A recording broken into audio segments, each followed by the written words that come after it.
kerajaan surga Tuhan Yesus, kami patut bersyukur berterima kasih yang kau berikan kepada kami Tuhan. Terima kasih penyertaan yang kau berikan kepada kami Bapak. Bapak, kami sebelum melaksanakan pertanyaan kami pada hari Tuhan, kami melakukan ibadah juga Bapak. Sebentar kami mendengar renungan daripada firman Tuhan.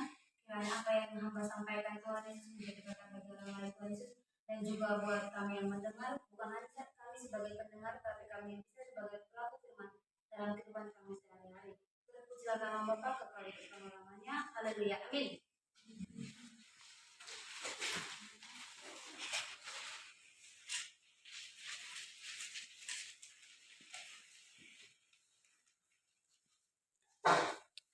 Oke, firman Tuhan pada pagi hari ini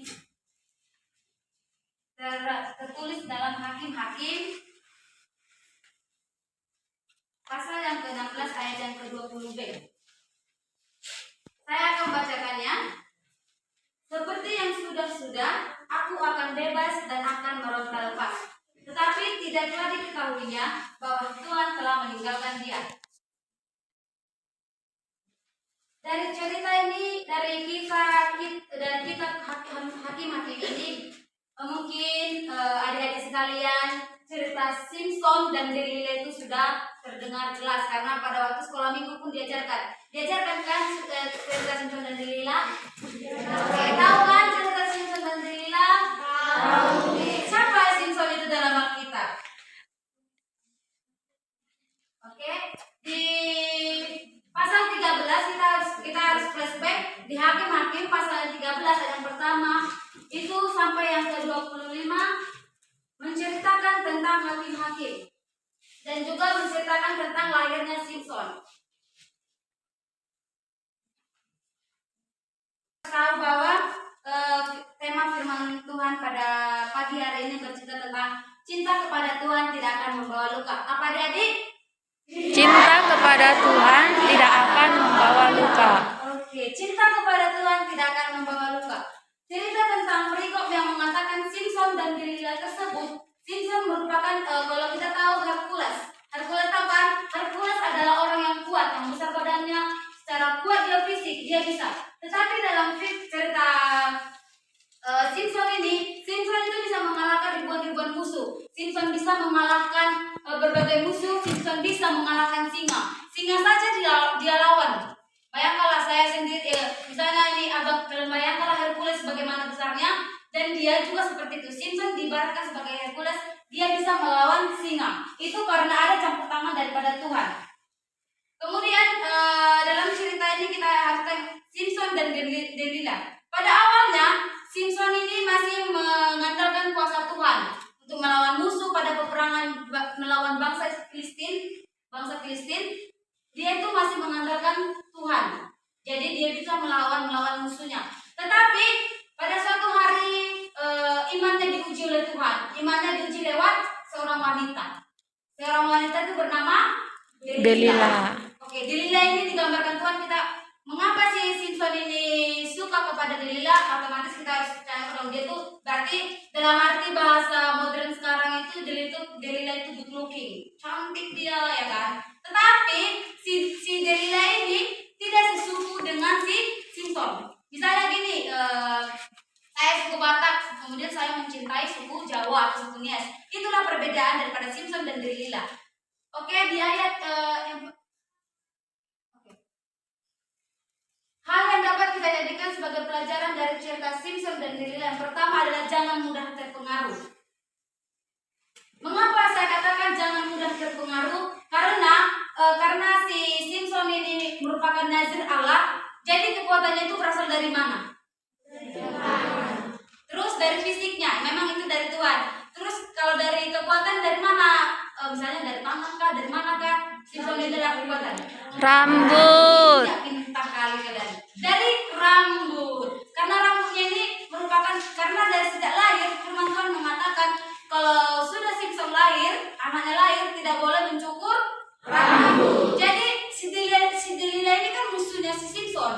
Jadi karena si Delila sudah berhasil mendapatkan hati Simson, jadi para raja-raja si Delila membujuk si Delila, kau harus bilang seperti ini, kamu harus membujuk bagaimana cara si Simson ini bilang apa kelemahannya.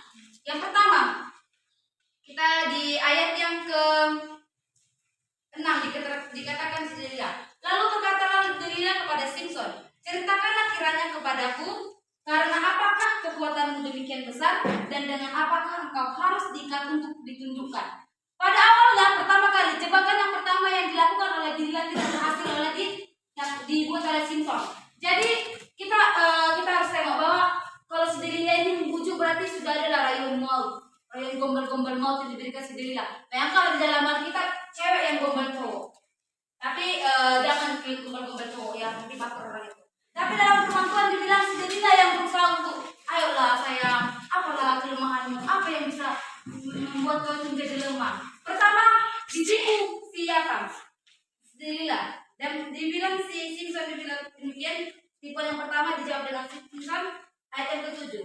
Jika aku diikat dengan 7 tali busur yang baru yang belum kering, maka aku akan menjadi lemah. Dan disitu percaya, si Delilah percaya, oh berarti harus diikat dengan tali. Dibuatnya kan pada malam hari dibuat si Delilah alat tali ke badannya si Simson. Tetapi yang pertama, jebakan yang pertama tidak berhasil. Kita menengok ke jebakan yang kedua. Kemudian berkatalah Delilah kepada Simson, sesungguhnya engkau telah mempermainkan dan membohongi aku. Di sini si Delilah sudah mulai galau dia. Oh berarti kau gak cinta sama aku Simsonnya. Kenapa kau bilang gitu Delilah? Iyalah, karena udah cintanya aku samamu. Masa cuma ngasih tahu kelemahanmu aja kau gak bisa sama aku? Situ udah marah-marah si Delilah ya kan. Jebakan yang kedua juga tidak berhasil. Sampai yang kepada yang keempat. Yang keempat ini karena ada si Delilah udah sumut sama si Simson sampai dia nggak mau makan lah dalam cerita ini. Dalam artinya dalam motret ini kita harus tahu bahwa si Delilah ini udah dalam arti kata ada galau berat seminggu dia nggak mau ngapa-ngapain, galau banget, nangis lah dia terus membujuk-bujuk si Simson dia ngasih tahu. Kemudian di ayat di jebakan yang keempat dia terpengaruh oleh si Delilah. Yang keempat ini dikasih tahu si Delilah apa kelemahannya, bahwa rambutnya tidak pernah dicukur. Akhirnya si Simson mengasih tahu, Tuhan, kalau kita sudah mengharapkan Tuhan dalam kehidupan kita, maka apapun yang kita laksanakan akan terjadi. Kita tetap harus mengandalkan kuasa Tuhan. Jadi firman Tuhan mengatakan pada pagi hari ini bercerita tentang apa yang kamu cintai di dunia ini tidak akan membawa kebahagiaan. Tetapi apabila kamu sepenuhnya mengasihi Tuhan dengan segenap hatimu, maka masa depanmu tidak akan suram. Demikianlah firman Tuhan pada pagi hari ini yang mengajarkan bahwa kita harus mengasihi Tuhan lebih daripada hal duniawi. Mari kita bersatu dalam doa. Pagi. Terima kasih. Pertama-tama kita ucapkan puji syukur kepada Tuhan karena kita dapat berkumpul di sini untuk melaksanakan sebuah kegiatan. Kami juga berterima kasih kepada Bapak Kepala Sekolah SMP itu yang telah mempersiapkan tempat dan sesuatu alatnya sehingga proses kegiatan ini dapat berjalan dengan lancar. Kami juga berterima kasih kepada Ibu, pada guru-guru di sini, kepada adik-adik semua. Masih semangat adik-adik semuanya? Saya selaku ketua panitia mengucapkan terima kasih adik-adik atas kegiatan semuanya. Nanti di sini akan ada narasumber kita, Ibu Erika, yang akan memberikan sebuah arahan, memberikan motivasi untuk kita. Jadi nanti tujuan ini adalah sebuah materi yang berjudul soft skill dan hard skill. Nanti kalau adik-adik semua pengen tahu apa itu hard skill dan soft skill, nanti akan dijelaskan oleh Ibu Erika, oleh narasumber kita ya. Yang saya hormati Ibu Erika Panggabean, dosen dari IATN. Saya hormati Pak dosen yang ikut hadir pada hari ini. Yang kami sayangi adik kami mahasiswa, khususnya panitia PKM yang hadir pada saat ini. Demikian juga peserta didik kami yang kami sayang. Salam sejahtera dan selamat pagi buat kita seluruhnya. Selamat pagi. Terima kasih.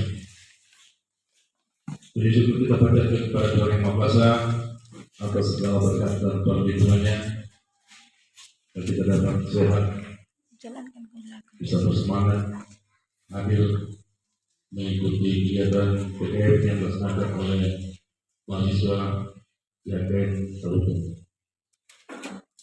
Kami dari pihak sekolah TP Swasta Batu sangat berterima kasih karena beberapa waktu yang lalu pun kegiatan seperti ini sudah dilaksanakan di sekolah ini, maka kami berganti untuk para siswa. Yang pertama sekali kami ikutkan kelas 9 dan kelas 8, yang ini kelas 7. Dan juga kami bangga mahasiswa-mahasiswa YKN hari ini juga ada yang melaksanakan PA di sekolah kita untuk kelas 8. Dan juga kami terima itu semuanya karena kami mengatakan, kami berharap dengan masuknya berperannya fakultas-fakultas yang ada di kawasan Tapanuli Utara untuk masyarakat khususnya sekolah, berarti semakin bisa mampu berkembang peserta-peserta didik di tingkat SMP. Jadi kami sangat bangga dengan pertemuan seperti ini karena kami anggap itu salah satu membantu kami semakin mendewasakan, membantu kami semakin meningkatkan kualitas peserta didik di tingkat SMP. Maka dengan kehadiran para ibu dosen dan juga rekan mahasiswa, Informatika Institut Sains dan Teknologi PDIP Medan tahun lulus pada tahun 2011, dan yang kelima jenjang pendidikan S2 Manajemen di Universitas HKBP Nomensen Medan tahun lulus pada tahun 2019. Pengalaman beliau yaitu yang pertama, dosen jurusan D3 Manajemen Informatika pada tahun 2012 sampai dengan tahun yang 2014. Yang kedua, beliau menjadi instruktur komputer di Unus Gajah Mada Medan pada tahun 2014 sampai dengan 2016.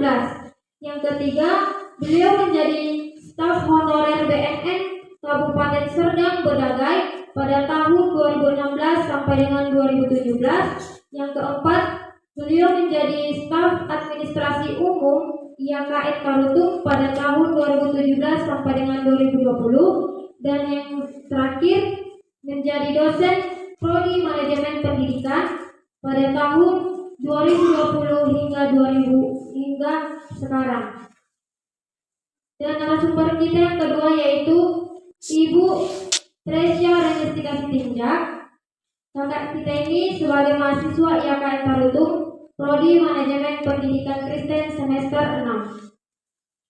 Baiklah, kita sambut narasumber kita yang pertama dan kedua dengan aplaus.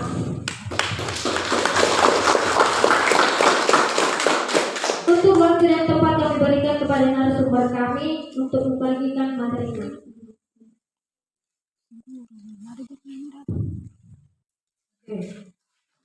Selamat pagi semua. Pagi, Bu. Semangat. Selamat pagi semua. Iya. Kalau saya katakan hai, jawabnya hai. Kalau saya katakan halo, jawabnya hai. Oke? Hai hai.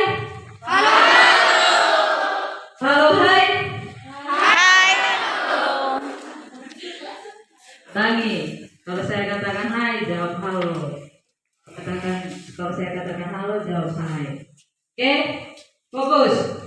Halo halo. Hai, hai. Halo hai. Hai, halo. Halo halo hai. Hai, halo. Iya, oke, baik.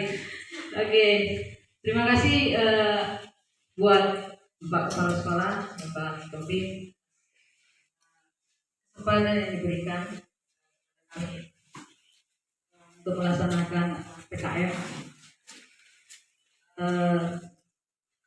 Satu kesempatan yang luar biasa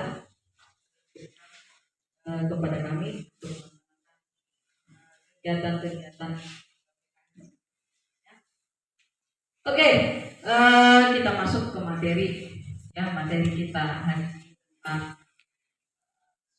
soft skill dan literasi. Kita di era new normal, ya. Nah, saya turun aja lah ya. Bisa, Pak. Oke. Sekarang ini eranya new normal. New normal itu apa? New normal itu apa menurut adik-adik? Kalian kelas 7 kan? Oke. Kalian mungkin sering dengar itu di media sosial, di website atau apapun itu. New normal itu apa? Siapa yang bisa menjawab? Ya, silakan. Era baru COVID-19. Oke, dapat satu. Yang lain? Siapa bisa jawab? Ada yang lain? Semuanya bilang era baru COVID-19. Yang lain? Ayo, jangan takut. Ungkapkan apa yang dipikiran adik-adik. Silakan. Ayo, katakan, jangan malu-malu. Sudah kelas 7 itu tidak harus berani mengungkapkan diri. Ayo, ada lagi? Oke, nggak ada. New normal era yang baru COVID-19. Kita tahu bersama, COVID dimulai dari awal tahun 2020. Jadi kita mulai tahun 2020 kemarin hingga akhir 2021. Hampir 2 tahun kita belajar secara daring atau online ya. Nah, jadi itu sesuatu yang baru bagi kita. Jadi sesuatu yang biasa kita lakukan tatap muka menjadi di dalam dirinya, menjadi online. Yang hanya kalian lihat adalah layar HP. Ya kan? Atau laptop atau komputer. Oke, silakan Kak, slide berikutnya. Ya, jumlah penduduk Indonesia per April 2020 adalah 278 juta lebih. 278. Ini bertambah sebanyak hampir 5 jutaan dari tahun 2020. Kita jawab 2 tahun sudah bertambah. Oke, selanjutnya. Nah, dari penduduk Indonesia yang 278 juta lebih, itu terbagi di beberapa kelompok. Ada namanya generasi. Ada generasi pre-boomer, ada generasi baby boomer, ada generasi X, ada generasi Y, ada generasi Z, dan ada generasi Y.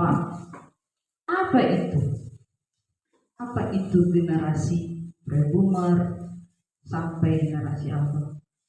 Silakan dibuka. Nah, pre-boomer lahir itu sebelum tahun 1945.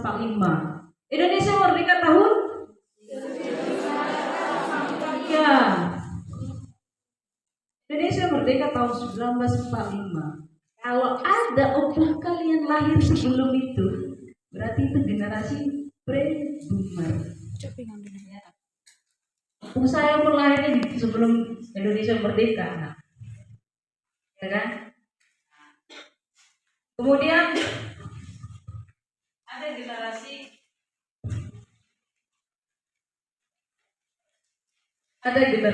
baby boomer. lahir tahun 1946 sampai 1964. Nah, ini mungkin opung kalian juga ya. Nah, pada saya, orang tua saya di situ.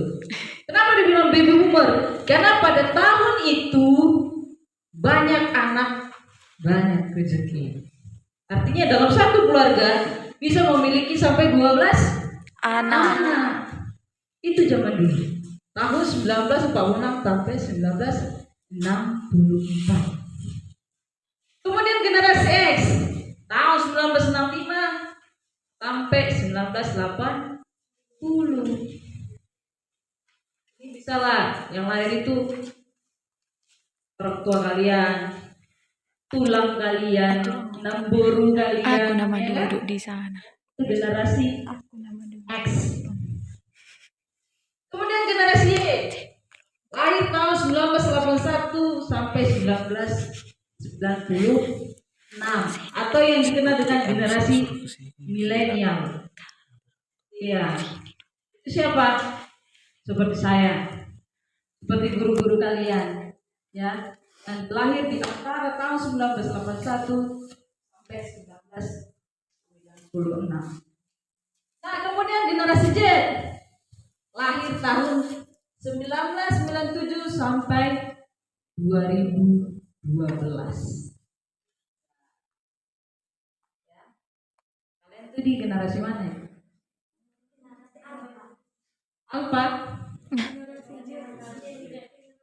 Generasi Z. Kalian itu generasi Z. Ini kakak. Oke, generasi Alpha itu lahir tahun 2013 sampai sekarang. Itulah generasi Alpha. Balik ke slide sebelumnya.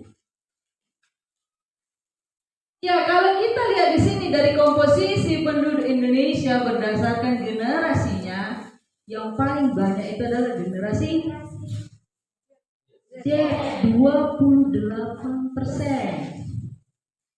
Jadi yang lahir di tahun seperti kalian banyak, sampai kakak kalian. Kalian dengan kakak kalian ini satu generasi Z, ya. Nah, jadi bisa kita simpulkan bahwa generasi Z adalah generasi yang mendominasi Indonesia, ya, yang sangat mendominasi Indonesia, sangat banyak. Yang kedua itu adalah generasi milenial, sama seperti kami. Itu dia. Selanjutnya. Nah, kita lihat bagaimana orang-orang generasi Z, bagaimana karakter kalian. Generasi Z identik dengan orang yang pandai dalam berteknologi. Dia cukup belajar sekali dua kali dia sudah mengerti. Apalagi menggunakan Android. Betul?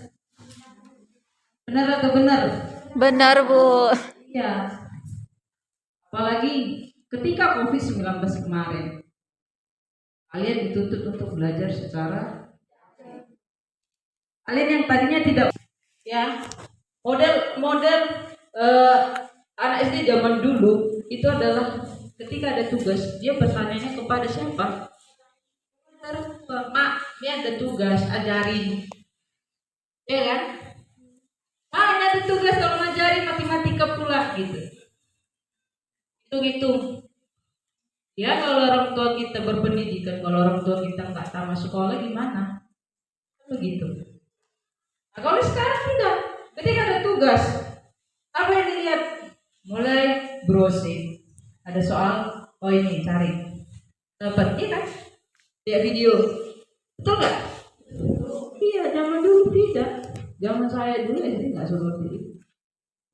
Lebih tergantung kepada orang tua atau kepada guru, langsung bertanya, Bu, bagaimana ini saya tidak mengerti.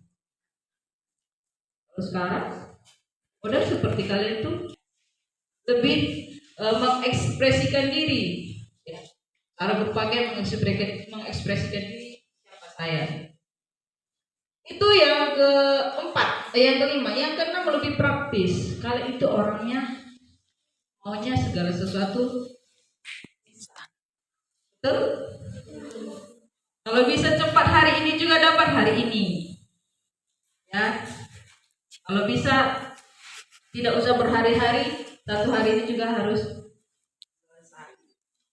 Satu hari ini juga harus didapat. Itu dia. Umumnya seperti ini generasi Z.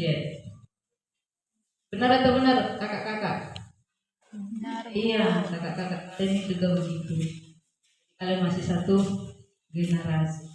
Oke, itu dia tentang karakter generasi Z. Lanjut. Nah, kita masuk ke dalam soft skill dan Hard skill. Kalian sering dengar nggak ini? Nggak? Pernah nonton atau apa? Hard skill. Hard skill itu berbicara bagaimana kemampuan kalian. Kemampuan apa itu, Bu?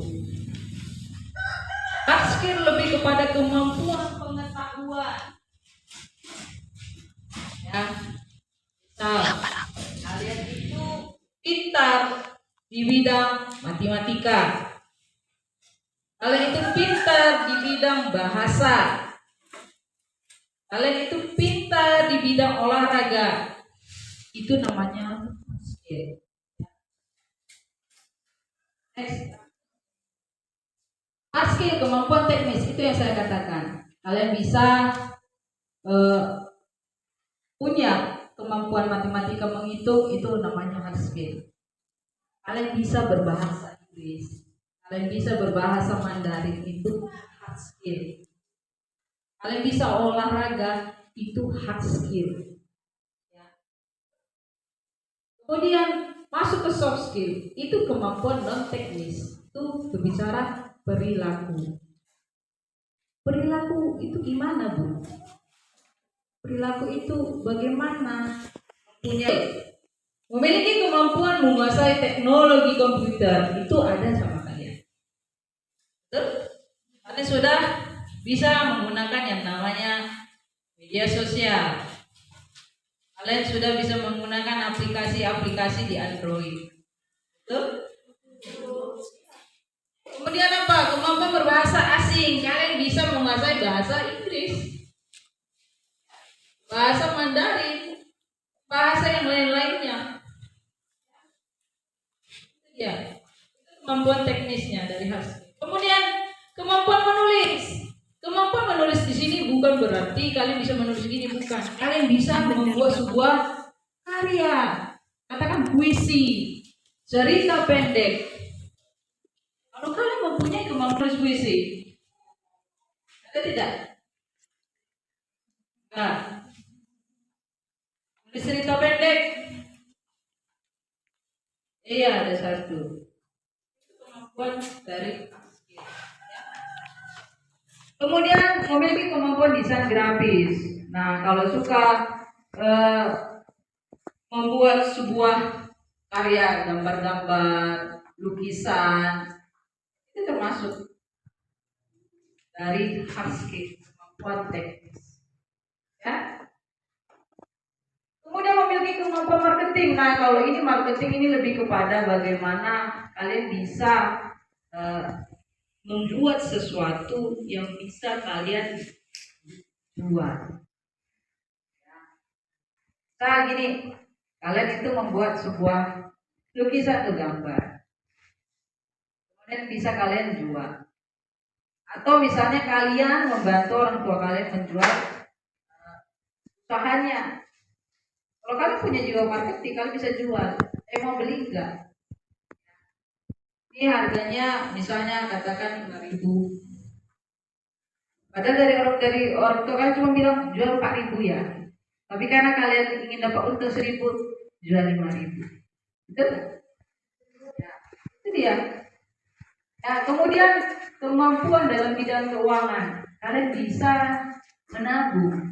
Jadi kan kalian dikasih uang jajan, ya kan? Kalian sisihkan.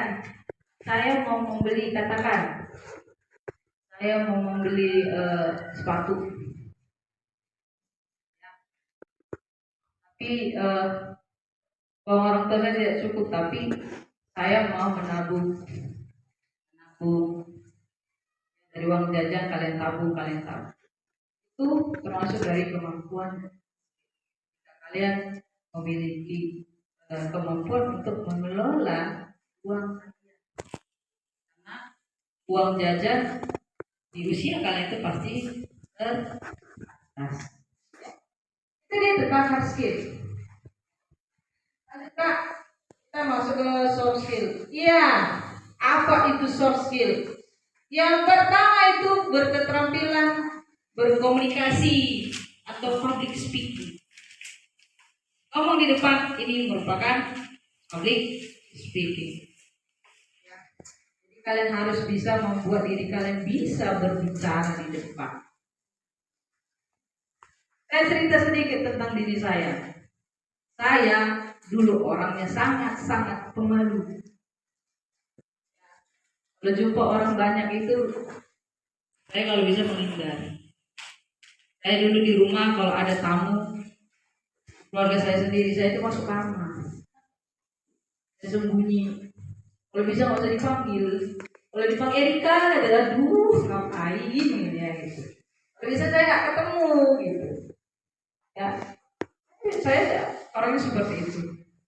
Kemudian saya mulai masuk ke pendidikan yang lebih tinggi, dan juga bergaul dengan orang-orang yang teman-teman saya itu orangnya cerewet, ya. Kalau teman saya pendiam juga, saya nggak ngomong-ngomong lah ya kan. Napas yang di mulut saya ini nggak berganti. Teman-teman saya teman-teman yang heboh, ya. Dari situ saya mulai belajar bagaimana memulai komunikasi dengan orang, bagaimana berkomunikasi dengan sesama, bagaimana membuka pembicaraan, gitu. Ya. Kalau kalian sudah bisa saling berbicara dengan teman-teman, maka dari situ kalian bisa membuat diri kalian bisa untuk memberanikan diri berbicara di depan. Kalau ada misalnya lomba pidato, ikuti saja, ya. Dimulai dari membuat sebuah teksnya, apa yang mau disampaikan, membuat sebuah bantuan, itu tidak. Nah, kalian kumpulkan ya, kita kumpul 5.000 satu orang untuk membeli buah kepada si A, ya. Itu dia. Kemudian memiliki manajemen waktu yang kreatif. Kalian pandai mengatur waktu kalian. Kalian kan sudah ada jadwal untuk mengajar, ya. Mulai kalian masuk jam berapa? Waktu yang kreatif. Kemudian memiliki karakter yang baik. Karakter itu sudah ada ketika kalian lahir. Misal ada orang yang pendiam, bawaan, tapi itu bisa diubah, bisa. Saya adalah dulu orang yang sangat pendiam, berbicara depan ini saya itu dulu gemeter. Saya nggak bisa, saya nggak tahu apa yang mau saya katakan. Tapi itu bisa berubah. Misalnya orangnya sangat keras kepala, bisakah diubah? Bisa. Segala sesuatu karakter yang bawaan lain itu bisa diubah secara pelan-pelan. Itu soft skill yang keempat. Yang kelima adalah memiliki kemampuan problem solving dan critical thinking. Apa itu problem solving? Bisa memecahkan masalah, ya. Karena biasanya di SMP permasalahan remaja itu apanya bisa dalam hal pertemanan. Betul? Misal kalian ada dalam satu kelompok itu ada 6 orang, kemudian ada 2 yang mungkin berselisih paham. Ya. 2 teman kalian pro yang A, 2 teman lain pro B, akhirnya pecah. Itu yang sering terjadi. Betul? Kalau anak remaja begitu, saya dulu begitu. Karena dia berteman sama itu jadi nggak ditemani. Gitu. Biasanya begitu. Ya. Tapi kalau ada masalah, kalian jangan seperti itu. Tapi jadilah seorang yang memecahkan masalah. Ada masalah 2 teman kalian bertengkar, kalian bisa menjadi fasilitatornya. Kalian sebagai penengahnya. Ya. Kemudian critical thinking, berpikir kritis. Tidak salah kalian berpikir kritis. Ya, katakan misalnya kalian berpikir di rumah ada mungkin sesuatu di rumah yang membuat kalian tidak senang. Kalian boleh mengungkapkan itu, tapi dengan cara yang beretika, apalagi kepada orang tua. Misalnya orang tua menetapkan bahwa pulang itu paling lambat jam 2. Tapi kan ada kegiatan kalian di sekolah, atau tugas kalian jadi pulangnya jam 4. Kalian harus ungkapkan, "Mak, Pak, saya hari ini pulang terlambat karena saya mengerjakan tugas di sekolah. Karena saya melakukan kegiatan di sekolah." Ungkapkan saja, tapi dengan cara yang beretika. Ya. Itu dia. Kemudian berpenampilan menarik. Di sini kan saya nengok cuma pakai seragam. Ya. Tapi ketika di luar ada kegiatan apa, berpenampilanlah menarik. Berpenampilan menarik bukan berarti baju itu harus mahal, bukan berarti sepatu itu harus mahal, tidak.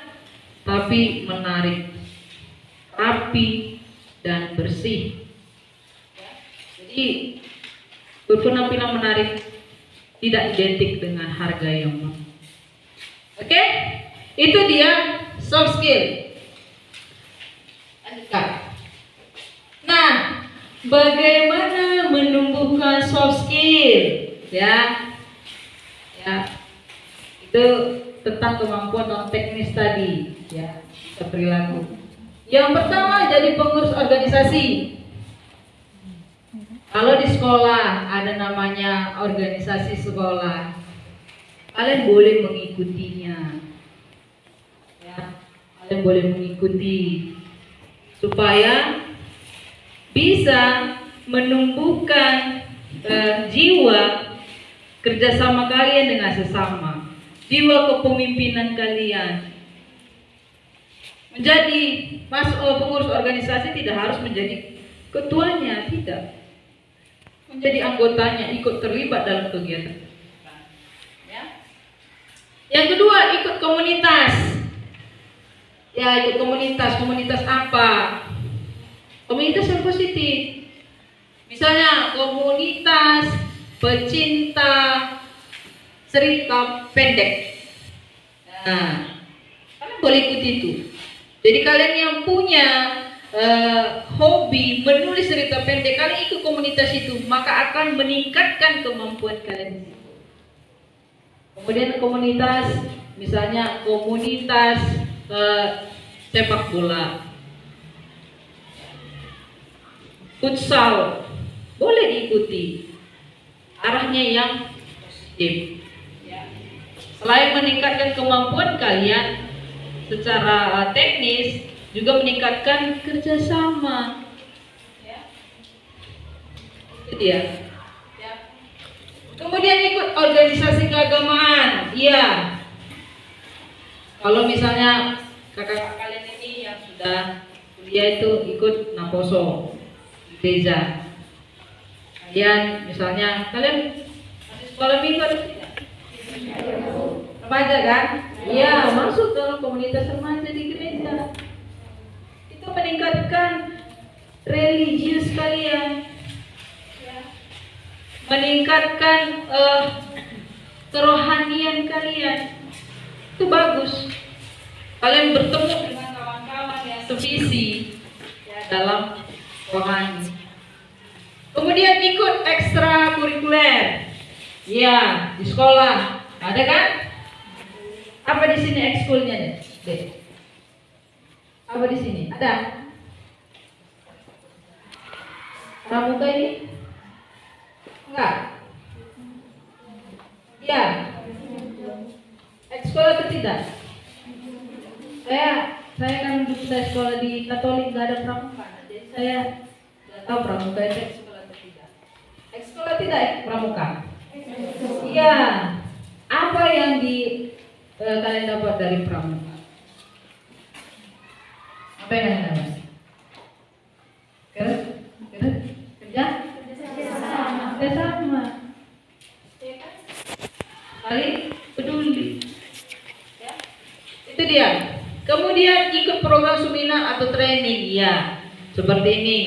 Jadi kalian bisa mendapatkan ilmu-ilmu baru, ya. Apa yang nggak kalian tahu, jadi kalian mengetahuinya. Ya, itu dia. Itu menumbuhkan soft skill. Oke, balik impact sebelumnya.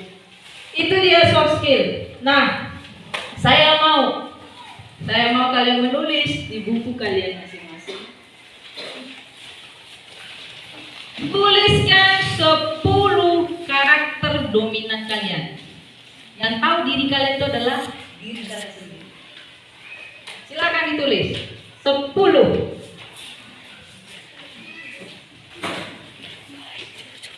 Jangan berpikir sampai satu karakter sampai 5 menit. Nah, yang tahu diri kalian kan diri kalian sendiri. Saya orangnya tepat waktu, saya orangnya marah, saya orangnya terlalu perfeksionis. Silakan. Nggak pakai nama ya, 5 menit saja. 10 karakter diri kalian.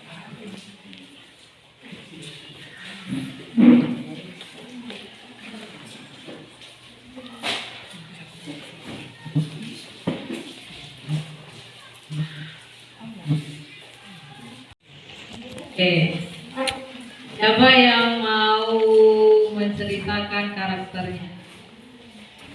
Sebelum saya tunjuk, kalau ada yang mau menunjukkan diri silakan. Kalau tidak nanti saya tunjuk.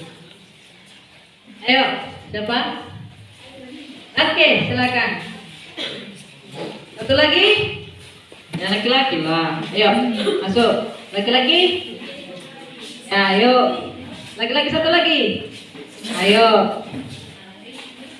Oh, jadi 3, oke, nggak apa-apa. Ayo.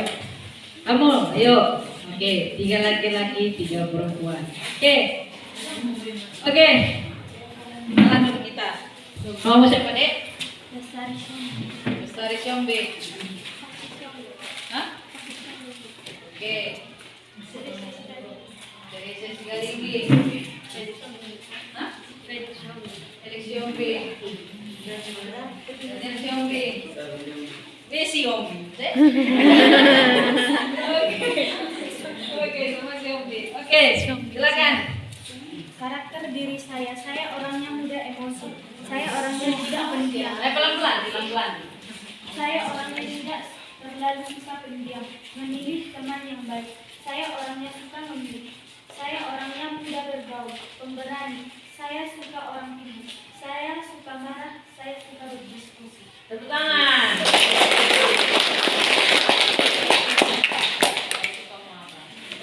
Suka marah ya. Saya suka orang yang timur. Oke, lanjutnya. Karakter saya orangnya sabar, peduli, malu, ramah, tidak membedakan teman, selalu marah-marah kalau kesal, pendiam, tepat waktu, rajin, cerdas.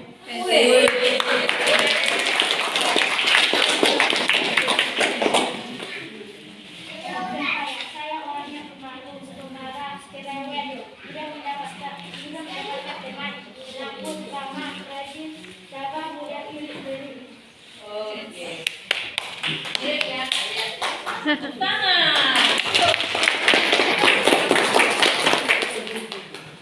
saya adalah penyabar, sopan, mudah bergaul, suka menolong, pemuda keras, pemberani, mandiri, baik, suka berbagi, amanah.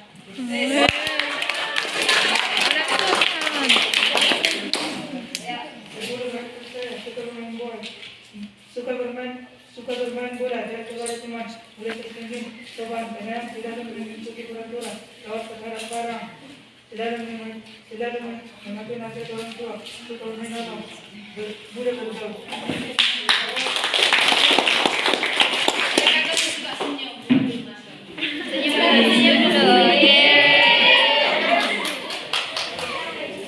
Karakter saya, ceria, pendiam, penyayang, setia, perawak, jahit, tinggi, suka olahraga, sering main hati, menunjukkan diri. Oke, silakan duduk. Makasih. Tadi satu itu bilang pendendam. Masuk saya. Yang apa yang menjadi karakter kalian? Ya? Jadi kalian sudah tahu apa yang menjadi positif, apa yang menjadi negatif. Kalau yang positif tetap itu ditingkatkan. Ya, kalau ada tadi yang bilang suka bergaul. Ya, ada tadi yang mengatakan saya ini orang yang baik. Ya, tingkatkan kebaikanmu. Saya ini pemalu, Bu. Jangan pemalu lagi. Ya, mulai asah untuk memberanikan diri. Oke? Oke. Itu dia tentang soft skill. Oke? Ada yang mau kalian tanyakan tentang soft skill? Mungkin ada di pikiran kalian. Ada tadi yang mau bilang sama ibu ini, tapi apa ya? Kalau ada silahkan. Kalau tidak ada kita lanjut. Ada? Ada ini yang mau bertanya yang Kak rambut pink. Iya kan, Dek? Iya. Ini dia ke belakang. Iya kan, mau bertanya tadi kan? Ada yang mau kamu tanyakan?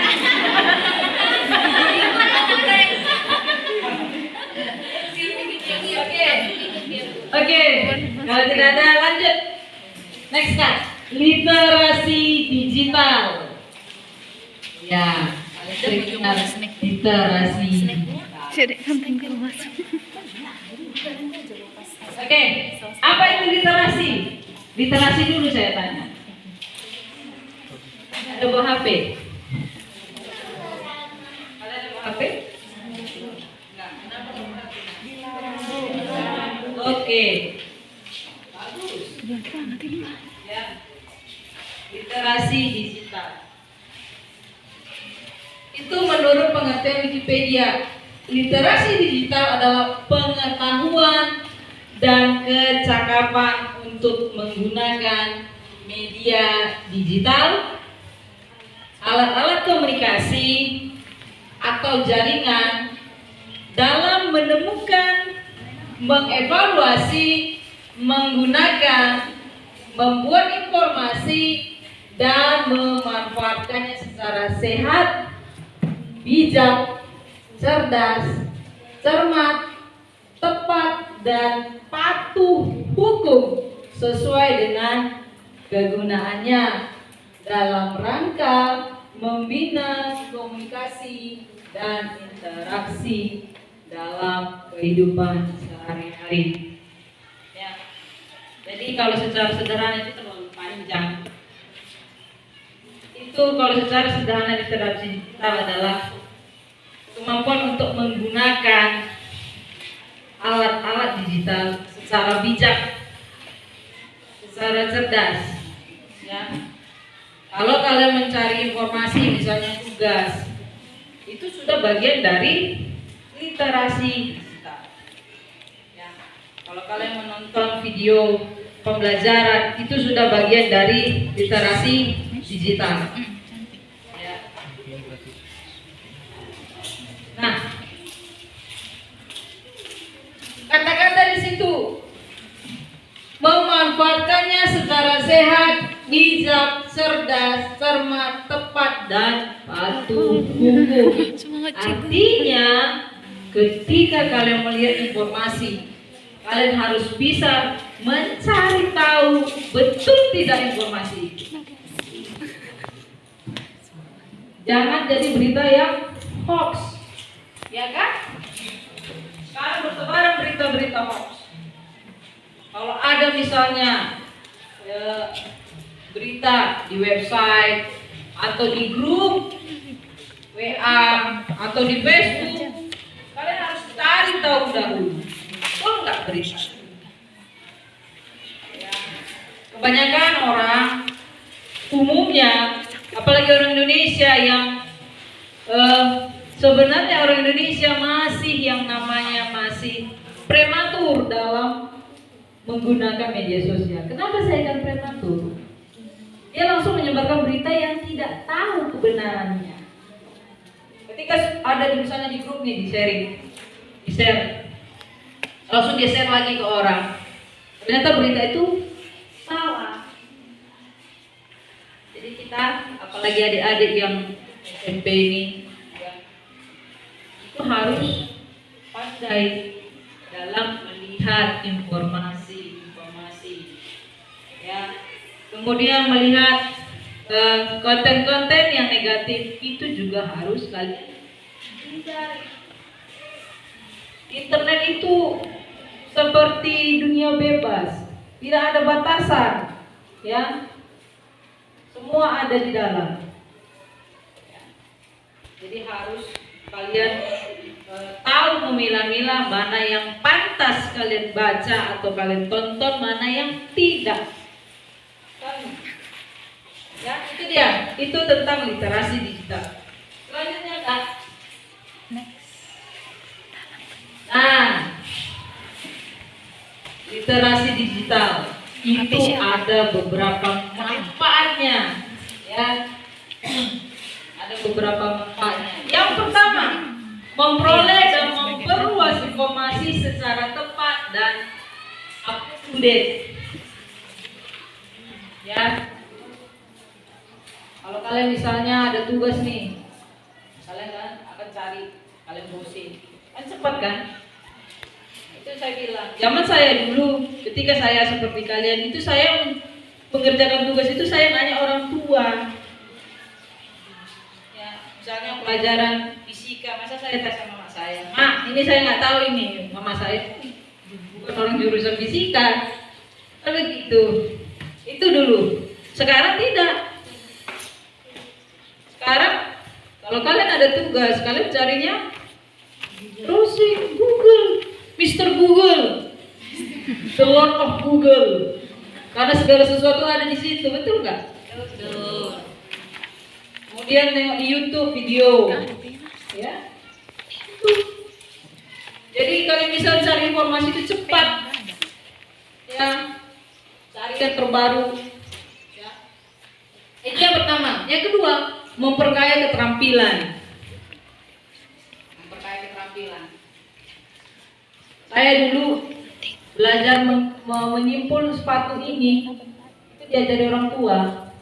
Ini ya, ini. Sekarang banyak kan model-modelnya, dari sini ke sini, dari sini ke sini. Tengok videonya doang. Jadi kita langsung bisa terampil. Kemudian apa lagi? Memasak, ya, cara memasak arsik yang enak, carilah di YouTube, banyak itu, ya kan, bumbunya apa saja, begitu.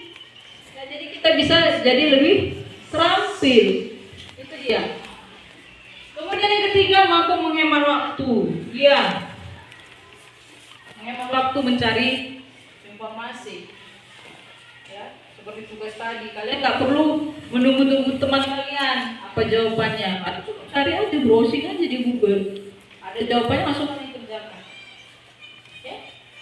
Yang tadinya kalian mengerjakan itu misalnya 1 hari ya cuma 1 jam selesai kalian. Itu dia. Kemudian memperluas jaringan. Ya, memperluas jaringan artinya kalian bisa saling berkomunikasi dengan yang lain. Contoh misalnya, kalau di video YouTube tuh biasanya ada komen-komen. Misalnya, Kak, ini tentang ini bagaimana? Ya. Kak, ini tentang ini bagaimana? Kan ada balasan. Jadi kalian saling tahu di situ. Kalian sudah tahu, oh iya. Kata kakak yang mengomentari begini. Jadi kalian saling tahu bahwa jaringan kalian. Kemudian belajar lebih efisien dan cepat, iya betul. Tugas-tugas misalnya, cari kalian bagaimana sejarahnya Raden Patah misalnya. Cari aja, searching aja. Cari unsur-unsur kimia misalnya, atau cari rumus Newton misalnya, kan gampang dan tidak memakan waktu. Kemudian menghemat biaya, ya, menghemat biaya. Di sini bisa diartikan kalian tidak perlu membeli buku, betul tidak? Sama saya dulu, karena internet belum terlalu booming, itu saya harus membeli buku ke Gramedia ya, kalau di Medan. Hanya untuk mencari satu rumus saya harus membeli satu buku. Itu dulu. Kalau sekarang tidak. Kalian cari rumus yang tidak mungkin kalian tidak paham, kalian cukup cari, googling, ya, langsung dapat. Kemudian lebih ramah lingkungan. Maksudnya apa ini Bu? Lebih ramah lingkungan. Tugas kalian nggak perlu cetak, cukup dikirim ke email, ke WA. Jadi tidak perlu kertas. Jadi lebih ramah lingkungan, tidak ada sampah. Kalau zaman dulu kan tidak. Nulis salah, dikoyak buang. Nulis salah, dikoyak buang. Begitu. Jadi nambah sampah jadinya ya. Kemudian yang terakhir, mampu membuat keputusan yang lebih baik. Ya. Jadi kalau kalian ada tugas nih, kemudian kalian lihat di googling, ternyata ada 3 cara untuk menyelesaikan jawaban itu. Misalnya soal matematika bersamaan, ya, kalian mencari di googling, ternyata ada 3 yang dibuat orang yang berbeda, hasilnya sama, tapi jalannya yang berbeda. Kalian bisa membanding-bandingkan mana yang benar. Jadi sehingga bisa membuat keputusan yang lebih baik. Itu dia. Selanjutnya. Oke. Sebelum sini kita putar dulu video. Ada beberapa video yang perlu kalian pahami.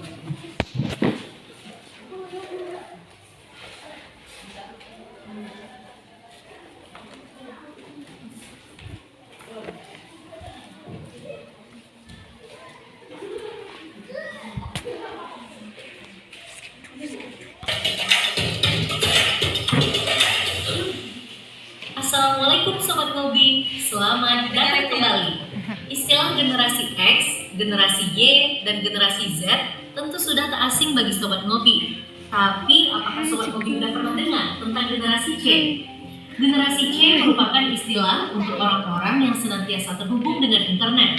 Tak seperti definisi generasi X, Y, dan Z, generasi C tidak dibatasi oleh rentang usia. Orang-orang yang berusia 15 hingga 70 tahun pun dapat digolongkan dalam klasifikasi generasi ini bila aktif menggunakan internet setiap hari. Penggunaan huruf C ditujukan untuk mendeskripsikan beberapa karakter generasi ini, yaitu connected, communicating, computerized, community oriented, always clicking, content centric, dan cashless. Rutinitas harian generasi C rasanya belum lengkap tanpa dukungan informasi dan fitur-fitur canggih dari internet. Kira-kira apa aja sih yang dilakukan generasi C saat memanfaatkan kecanggihan media sosial? Inilah ulasannya. Tapi sebelumnya, agar tidak ketinggalan video-video terbaru kami, jangan lupa support kami dengan mengklik tombol like dan subscribe di bawah, serta mengikuti media sosial kami di @ngobi.id. Nomor 1, mempromosikan bisnis. Sebagian generasi C usia produktif biasanya menggunakan media sosial untuk mempromosikan bisnis. Sekarang bisnis online maupun offline bisa dipromosikan secara maksimal melalui media sosial yang tepat, seperti Instagram, YouTube, dan Facebook. Semakin banyak followers media sosialmu, maka semakin besar pula kesempatan untuk mendapatkan pelanggan baru. Personal branding bisnis melalui media sosial harus dilakukan secara terencana, supaya bisnismu memiliki ciri khas yang membuat pelanggan tak mau beralih ke kompetitor. Seneng kan ya Sobat Ngobi kalau melihat feed media sosial bisnis yang keren-keren? Nomor 2, menyimpan portofolio.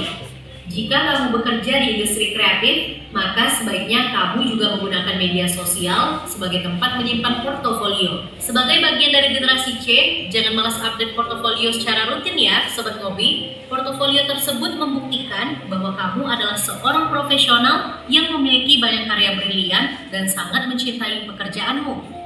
Ketika kamu akan menjaring klien baru atau mencari pekerjaan baru, kamu tinggal menyodorkan portofoliomu yang sudah tersimpan rapi di media sosial. Oh ya, menyimpan portofolio di media sosial juga lebih mudah diakses dan membuatmu tak rentan kehilangan data-data pribadi yang sifatnya penting.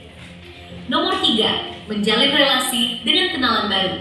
Faktanya, menjalin relasi dengan kenalan baru di media sosial tak selalu buruk loh Sobat Ngobi. Kamu bisa mengenal public figure, rekan seprofesi, atau teman baru yang satu hobi denganmu melalui media sosial. Jika kamu sering menjalin relasi media sosial, pastikan kalau kamu berkenalan dengan orang-orang yang menyenangkan dan bisa membawa dampak positif bagi kehidupanmu. Bahkan tak sedikit generasi C yang bisa bertemu kembali dengan teman lama karena aktif menjalin relasi di media sosial. Media sosial bukan cuma untuk sarana bucin loh Sobat Ngobi. Banyak sekali peluang kerja dan bisnis yang bisa kamu dapatkan jika memanfaatkan media sosial dengan cara yang tepat. Nomor 4, mencari referensi belanja online. Selain bisa dimanfaatkan untuk mempopulerkan bisnis, media sosial juga bisa digunakan untuk mencari referensi belanja online. Jadi gak mengherankan bila generasi C sering banget scrolling timeline media sosial mereka sebelum membeli produk atau memesan jasa tertentu. Saat ini banyak sekali toko online yang menyediakan produk dan jasa berkualitas melalui media sosial. Kamu hanya perlu teliti, membandingkan harga dan kualitas, serta mencermati testimoni dari para pelanggan lainnya. Kalau kamu teliti sebelum memutuskan untuk belanja online, kemungkinan besar kamu bisa mendapatkan produk terbaik dengan harga yang paling murah. Niat ngirit jadi auto mulus deh. Nomor 5, mendapatkan informasi yang valid dan up to date. Jangan ngaku generasi C kalau kamu tidak teliti mendapatkan informasi yang valid dan up to date. Orang-orang yang tergolong dalam kelompok generasi C selalu memanfaatkan media sosial untuk mengakses informasi terkini secara real time. Kalau kamu ingin selalu up to date terhadap perkembangan informasi terbaru, kamu harus follow akun-akun beliau. Siapa yang bisa? Laki-laki dulu. Oh, Oke, ada ini. Inces. Silakan deh. Buka aja masker. Saya lihat. Kita harus menggunakan media sosial dengan baik dan akan berdampak baik. Oke, kita harus menggunakan media sosial dengan baik supaya berdampak baik. Oke, laki-laki apa? Ayo. Ayo. Ya. Tidak bisa membedakan mana yang baik dan buruk. Kita harus bisa membedakan mana yang baik, mana yang buruk. Ya. Jadi sebagai remaja, sebagai pelajar, kalian harus bisa menjadi orang yang cerdas dalam menggunakan media sosial. Jangan gara-gara sebuah status itu sudah berdampak buruk. Seperti video yang kedua, niatnya dia bersandar, ya. Tapi akhirnya jadi masalah. Ya, jadi kalian pun begitu. Jangan sembarangan kalian membuat status. Boleh-boleh saja buat status, tapi buatlah status yang bijak dan tidak menimbulkan kerugian atau sakit hati orang lain. Namun terkadang ya kita ini seringnya gitu, buat status untuk nyindir si kawan, ya kan, membuat status untuk nyindir si kawan. Jadi mulai sekarang tolong kalau membuat status di media sosial bijak-bijak, karena awalnya dari status menjadi masalah. Ya contoh itu tadi, video tadi, jadi itu sudah masalahnya besar. Kalau menyebarkan berita palsu, berita hoax, itu ada undang-undangnya, bisa dipenjara 6 tahun menurut undang-undang IT, atau didenda 1 M. Gimana 1 M? Jual gimana ya? Apa yang kita jual dengan membayar 1 M? Itu dia. Jadi pelajar harus cerdas menggunakan media sosial. Ya, jadi harus bisa membedakan mana berita yang benar, mana berita yang tidak benar. Kemudian ketika men-sharingnya, ya, men-share-nya harus cari tahu dulu beritanya itu benar atau tidak. Ya, seringnya kan begitu. Kalau kalian lihat berita, artis A meninggal karena ini, ternyata tidak, itu berita hoax. Itu dia, ya.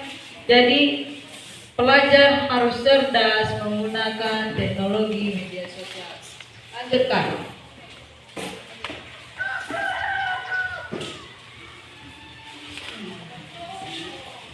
Yang cerdas, kalian boleh-boleh saja mengikuti akun, misalnya di Instagram, ya kan? Boleh-boleh saja. Tapi pilihlah media sosial yang berkonten positif.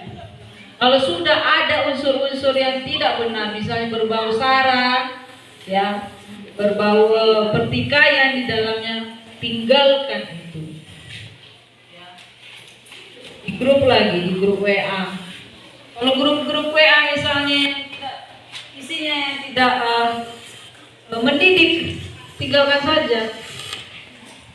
Nggak usah diikuti, nggak rugi kok kita nggak ikuti itu. Ada kita yang rugi melihat konten-konten yang tidak pantas di-share di situ, ya. Lanjutkan. Ya, cerdas bertutur kata dalam dunia maya dan dunia nyata. Pakailah bahasa yang baik, yang sopan, yang beretika di dunia maya.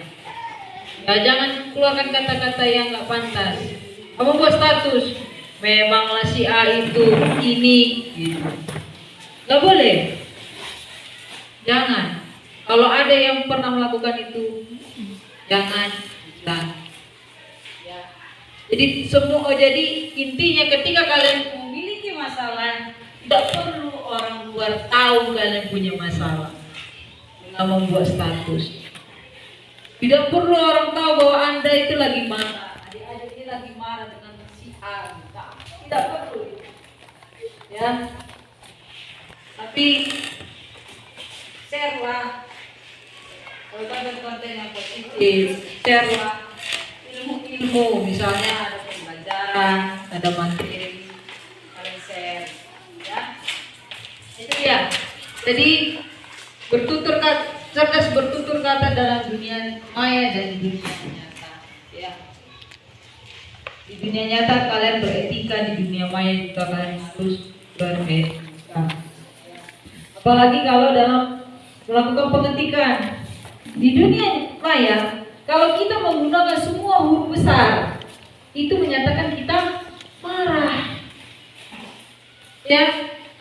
Kalau kalian membuat huruf besar semua misalnya, itu artinya kalian marah. Padahal sebenarnya maksud kalian itu tidak marah. Tapi etikanya di dunia maya itu adalah orang-orang yang marah, menegaskan sesuatu. Ya, itu dia. Lanjutkan. Jadi pribadi yang solutif yang tidak hanya sekedar mengkritik. Boleh mengkritik, tapi kasih juga ide kalian. Ya.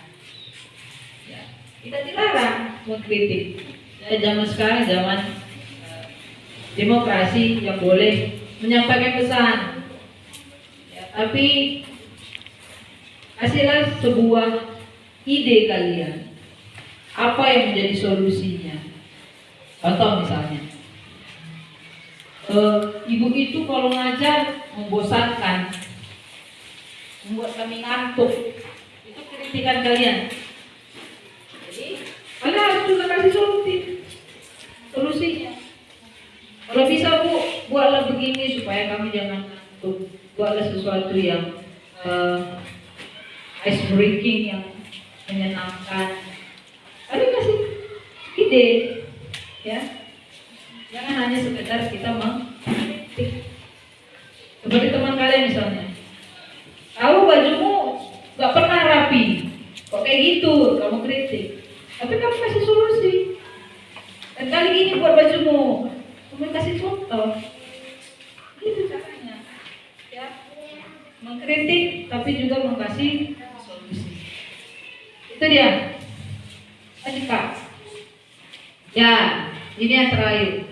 Produktif di usia muda. Produktif tidak hanya sekedar harus mempunyai pekerjaan begitu, tidak. Tapi kalian produktif artinya kalian bisa menciptakan sesuatu, ya, ide-ide yang baru. Itu bisa kalian lakukan di kelas kalian. Di laptop Bisa kalian lakukan di biar ada sekolah suaranya. kalian, ya. Jadi itu yang terakhir, jadilah pelajar, jadilah remaja yang cerdas dalam menggunakan media sosial dan beretika yang baik. Oke? Paham? Oke. Demikian materi hari ini. Saya ucapkan terima kasih. Saya kembalikan ke moderator. Silakan.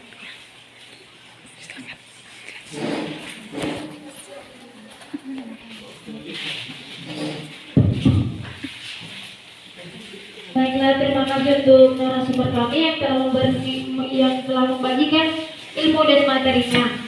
Semoga di era new normal ini kita semakin bijak di dalam menggunakan media sosial. Baiklah, selanjutnya untuk narasumber kami yang kedua,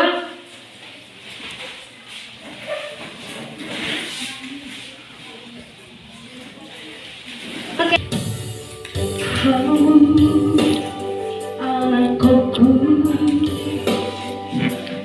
anak ngamburku, begejo hatahon tangi parange,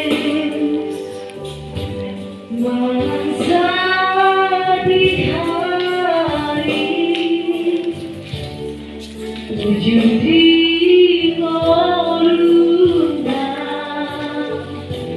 nasoku baru baho pasang apa inami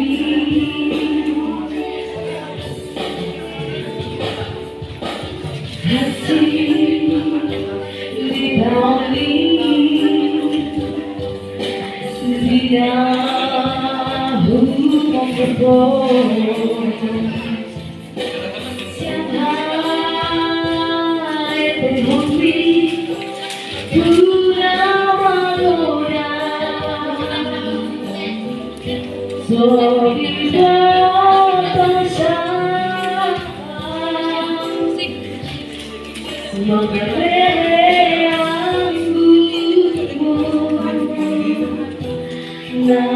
nangalian mohon duta sandro dia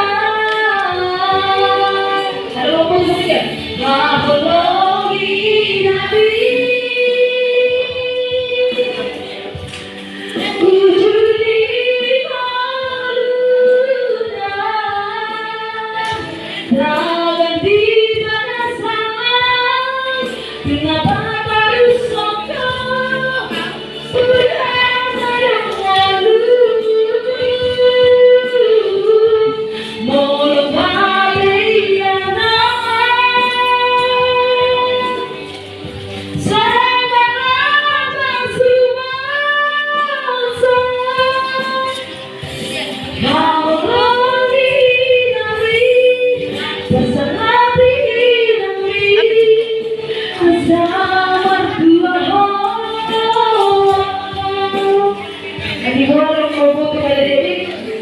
did that.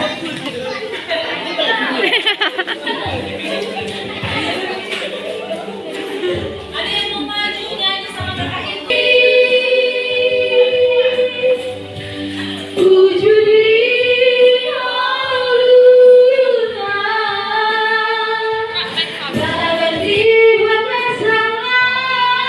Mengapa harus kau berada malu? Mohon mati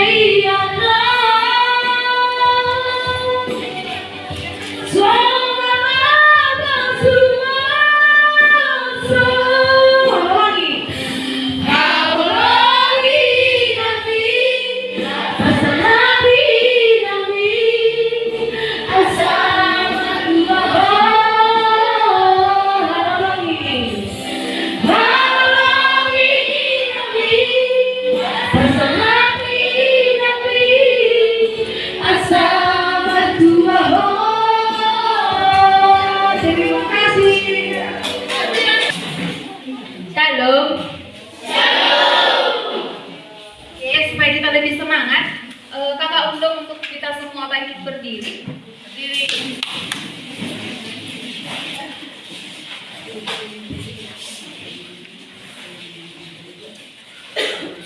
Jadi siap makan snacknya kan?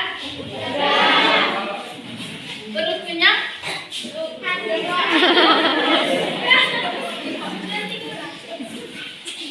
Nanti kita jajannya tapi DM ya.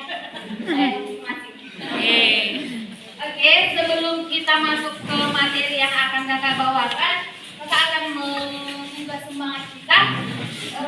Jika saya mengatakan selamat pagi, jawabnya pagi, oke?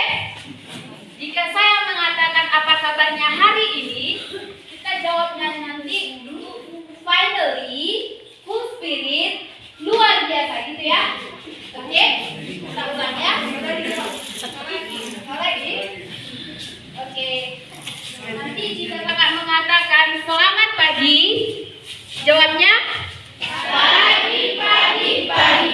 Jika saya mengatakan apa kabarnya hari ini, jawabnya finally, full spirit, luar biasa. Oke, sekali lagi ya. Malah kan masih remaja kan, belum kayak bapak ibu kita kan, masih remaja kan. Otomatis semangatnya harus luar biasa. Oke, mulai ya. Selamat pagi. Apa kabarnya hari ini? Finally, full spirit, luar biasa. Oke, terima kasih. Sebuah materi, tapi ini bukan materi seperti yang ibu bawakan mengenai literasi digital. Di sini kakak hanya membawakan motivasi kepada kita siswa-siswi yang ada di SMP ini untuk lebih membuka semangat kita agar kita lebih semangat lagi dalam belajar dan dalam mencapai target ataupun tujuan kita. Di sini kakak membawakan judulnya adalah When Business Makes a Winner. Ada yang mengerti? Ada yang tahu? Bisnis di sana dikatakan itu artinya adalah tuli. Kenapa saya membawakan ini? Karena ini tidak ataupun ini sangat erat dengan kehidupan kita. Oke, slide selanjutnya.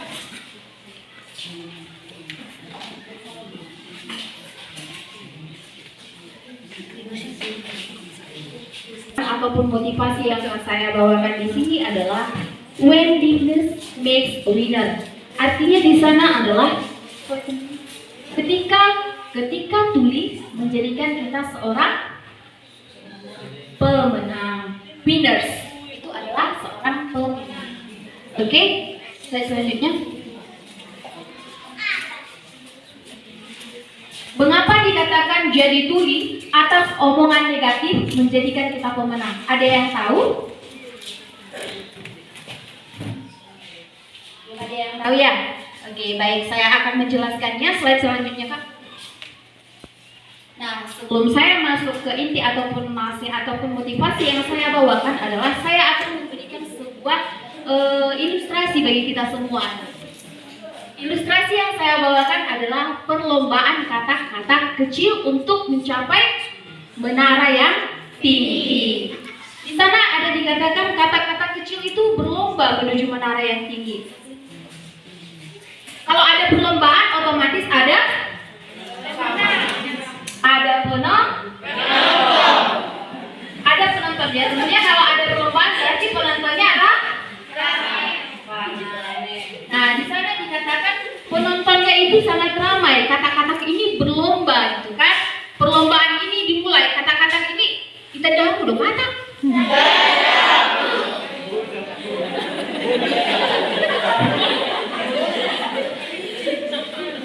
Nah, ilustrasi yang saya bawakan mengenai kata.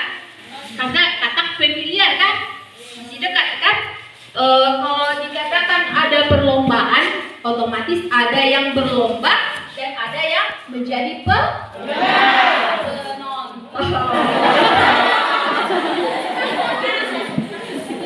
Ya? Oke.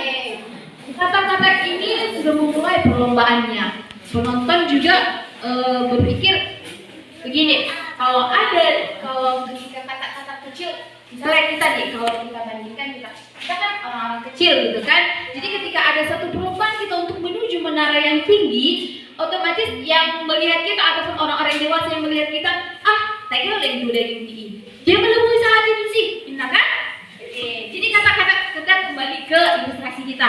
Ketika kata-kata ini berlomba atau kata-kata yang lain ini otomatis memberikan semangat ataupun sorak-sorai gitu kan. Ada yang memberikan semangat, ada juga yang memberikan cemoohan gitu, tidak mendukung kata-kata yang berlomba. Ada yang mengatakan, di sana dikatakan tak satu pun penonton yang percaya bahwa kata-kata kecil yang berlomba dapat mencapai puncak menara. Kenapa demikian? Kamu benar. Karena kata-kata itu kecil, jadi mereka menganggap kecil doi, mana bisa dia sampai ke atas, gitu kan? Nah, namun ketika salah seorang penonton ataupun kata yang lain bersorak, jalannya terlalu susah, badannya terlalu kecil, mereka tidak akan bisa sampai ke puncak, katanya kan? Terus kata-kata ini, sebagian kata yang berlomba itu sudah mulai merasa, iya ya, kecil doang, dia boya satu sih, jadi dia sudah mulai menyerah, gitu kan? Terus ada lagi penonton yang mengatakan tidak ada kesempatanmu untuk berhasil, menaranya itu terlalu tinggi, gitu. Jadi kata-kata yang lain ini mulai lemas gitu kan. Sementara yang lain udah ada memanjat menaranya, gitu kan. Nah, ketika terus omongan-omongan yang tidak enak ataupun cemoohan yang timbul untuk pendengar kata-kata ini, sebagian kata-kata itu sudah menyerah, mereka sudah tertinggal di belakang ataupun mereka tidak berlomba lagi, kan? Namun ada satu kata kecil yang selalu dia tetap dijalani, gitu kan? Nah, ketika dia terus semangat menjalaninya, di sana ada dikatakan, namun ada satu kata yang tak kenal menyerah, hingga ia berusaha terus, sehingga ia menjadi hingga seekor kata kecil ini dapat mencapai puncak menara yang tinggi itu. Kenapa demikian? Ada yang tahu? Karena dia bekerja keras. Karena dia bekerja keras. Ada lagi?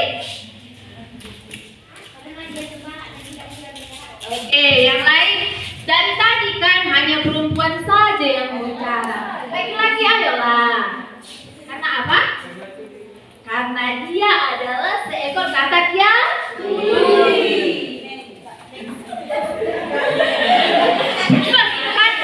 Karena dia tuli. Karena apa saya bilang? Ketika tuli menjadikan pemenang. Nah, mengapa kata-kata yang lain itu kalah? Karena mereka terlalu mendengarkan omongan-omongan orang lain.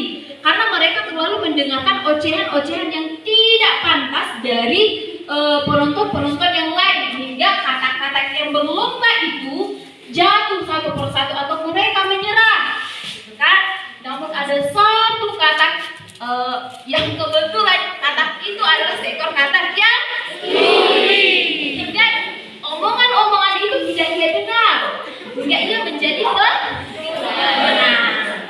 Nah, begitu juga dengan hidup kita. Hidup kita ini tidak terlepas dari omongan-omongan yang tidak enak dari orang lain. Maka demikian juga dengan kita, jadilah tuli untuk omongan orang-orang yang negatif ataupun yang membuat kita pesimis. Karena mereka akan merebut dan menjauhkan sebagian besar mimpi kita. Kenapa kakak bilang begitu? Coba adik yang ini sama yang ini. Coba menjawab apa? Coba yang lagi. Kalau dalam kehidupan kita percaya bahwa laki-laki selalu memiliki kekuatan yang lebih besar, bukan? Itu berarti pasti akan menjadi seorang pemimpin, bukan? Nah, jadi inilah gambaran hidup kita. Ketika orang mengatakan, berbeda Inna, ini buru-buru di mana? Apa sih namanya gitu pemimpin? Inna kan Roma musik itu ngomong. Nah, itu boy di mana lu di polisi? Karena bola-bola itu di mana? Dan tipul dong. Baru kata menurut dari bagian lagi. Nah, berarti boy di mana jadi pemimpin, kan? Berbeda dengan kita perempuan, kita seakan diibaratkan kita tidak akan bisa menjadi seorang pemimpin, gitu kan? Jadi untuk kita yang perempuan, ketika kita mendengarkan omongan yang tidak enak bahwa kamu tidak akan bisa menjadi seorang pemimpin, gitu kan? Jangan dengarkan, karena apa? Saya memiliki kemampuan saya sendiri. Tak ada yang mengetahui diri saya. Saya akan menunjukkan bahwa saya akan bisa menjadi yang saya mencapai tujuan saya. Demikian pula dengan si adik ini. Memang terlihat sekarang kan badannya kecil kan? Pasti banyak orang yang mengatakan, dia nih, kenapa dik? Iya benar. Kayak, nah namanya cantik. Kalau kita bandingkan dengan si adik yang laki-laki sana, pasti kalau kita membandingkan, si cantik lebih kecil ya dari dia. Kalau diadu pasti menang si adik yang lebih besar itu. Kalau kita boleh dibacakan kita sama-sama ya. Dalam kitab Matius 21 ayat 22. Dan apa saja yang kamu minta dalam doa dengan penuh kepercayaan, kamu akan menerimanya. Kalau Kak bilang gitu, kalaupun kita punya kepintaran, kalaupun kita punya kekuatan, kalaupun kita punya keahlian, tanpa kita serahkan kepada Yang Maha Kuasa ataupun kepada Tuhan yang kita percayai, kita tidak akan mampu mencapainya. Jadi setiap angan ataupun cita-cita kita, serahkanlah dalam doamu dengan penuh kepercayaan. Satu ilustrasi lagi ataupun yang dekat dalam kehidupan kita sehari-hari, di sini kan kita tentunya tidak terlepas dari orang-orang yang ada. Kalau dalam hidup kita pasti kita tidak bisa menentukan atau kamu harus menyayangiku, kamu tidak boleh membenciku, gitu kan? Jadi kita tidak terlepas dari orang-orang yang menyayangi kita ataupun yang tidak menyayangi kita. Katakan tidak menyayangi bahwa yang tidak suka dengan kita, gitu kan? Baik. Oke. Jadi kita masuk ke sesi kuis. Silakan dipersiapkan jawabannya.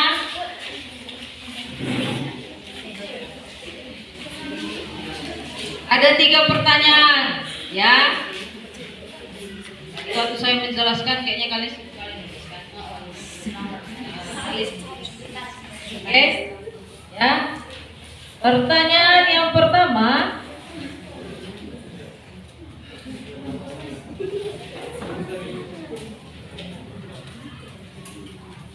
Sejak tadi yang dijelaskan, ya, ada beberapa karakter generasi Z yang dijelaskan.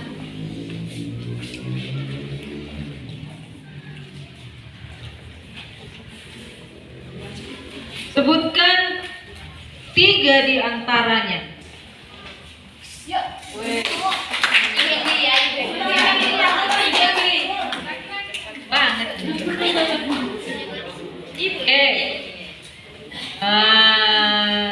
Itu yang pakai Oh, yang cewek. ya. Berdiri, Dek. Sebutkan namanya. Berdiri. Kamu. Tadi kan kamu angkat tangan. Ya, silakan. Namanya siapa? Sebutkan namanya, jawaban nama.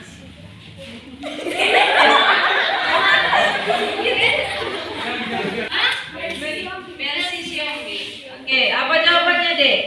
Mahir teknologi, suka berkomunikasi, menggambar cepat. Dua.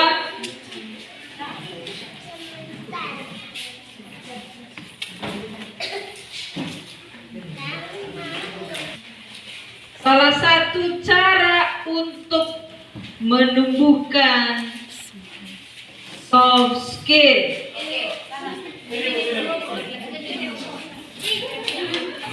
Tuh. Ya, pakai topi. Sebutkan namanya, jawab pertanyaannya. Buat namanya siapa?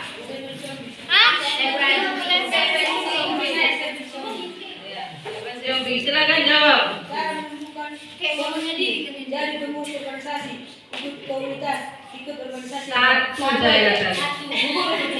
Nah, jadi pengurus organisasi literasi digital. Wih.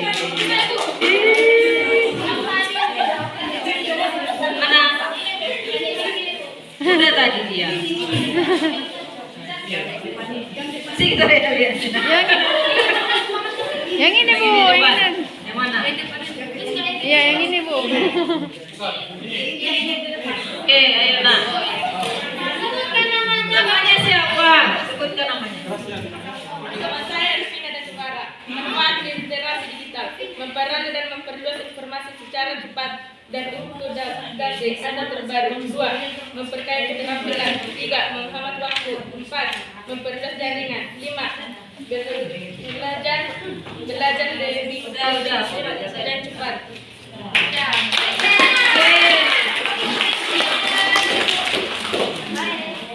Oke, baik. Jadi sudah ada 3 pemenang kuis. Yang pertama Mercy Xiaomi, kemudian Stephen Xiaomi dan Elvina. Elvina. Oke. Yang belum dapat, jangan berkecil hati ya, kalian semua pintar-pintar. Oke, jadi yang pemenang mendapat hadiah. Silahkan dibagi. Majulah dulu pemenangnya ya. Ya, yang pemenang tadi silakan maju ke depan. Skill dan literasi digital di era new normal dan Tuli menjadikan kita sebagai pemenang. Literasi digital adalah pengetahuan dan kecakapan untuk menggunakan media sosial, alat-alat komunikasi, dan jaringan dalam menemukan, mengevaluasi, menggunakan, membuat informasi, dan memanfaatkannya secara sehat, cerdas, dan cermat.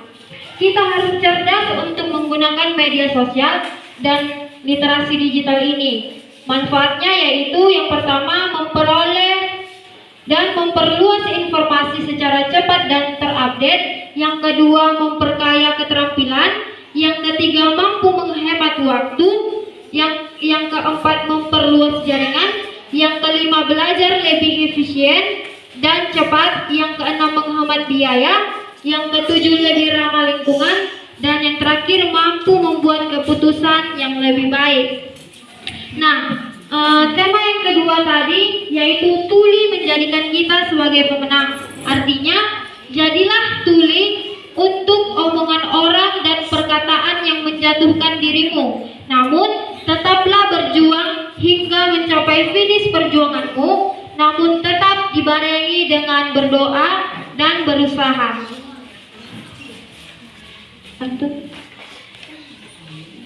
Demikian kesimpulan untuk materi kita pada hari ini. Baiklah, untuk mengakhiri diskusi kita kali ini, saya ada pantun untuk kita semua. Siap mendengarnya? Siap. Oke.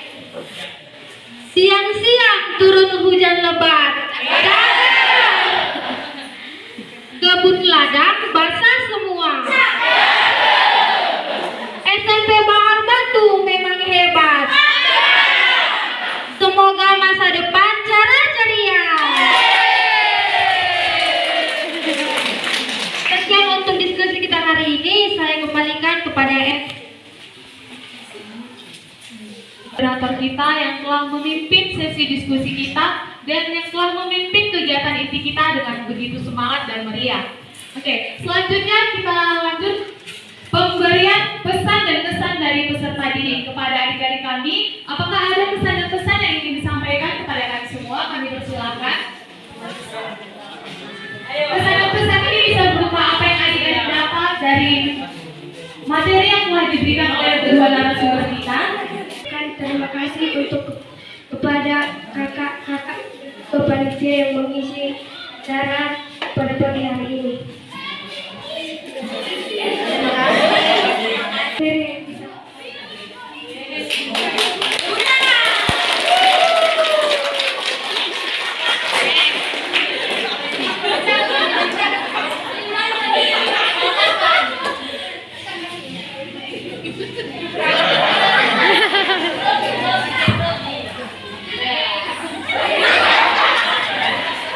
Keterampilan.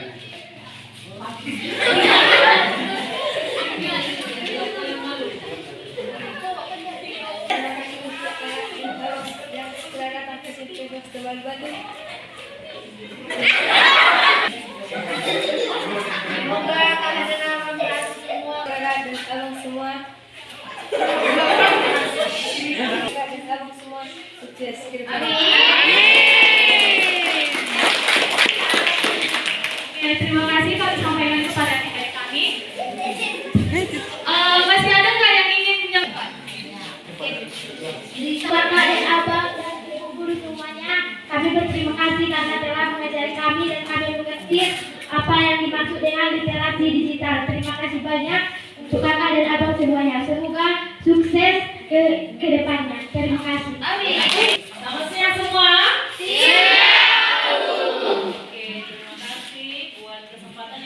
Berikan kepada Ibu, hormat buat Bapak Ibu guru yang ada di sekolah SMP Swasta Pulau Batu. Demikian juga narasumber kita Ibu Erika dan mahasiswa kami Prodi Manajemen Pendidikan Kristen semester 6 dan adik-adik kami kelas 7 ya? Kelas 7. Oke, berdiri dulu abang-abang kakak kelas 7. Yang mahasiswa Ibu di depan dulu, di depan. Iya, Bapak Bapak. Keren. Siapa namanya? Meika. Siapa tadi namanya? Bukan. Kakak ini.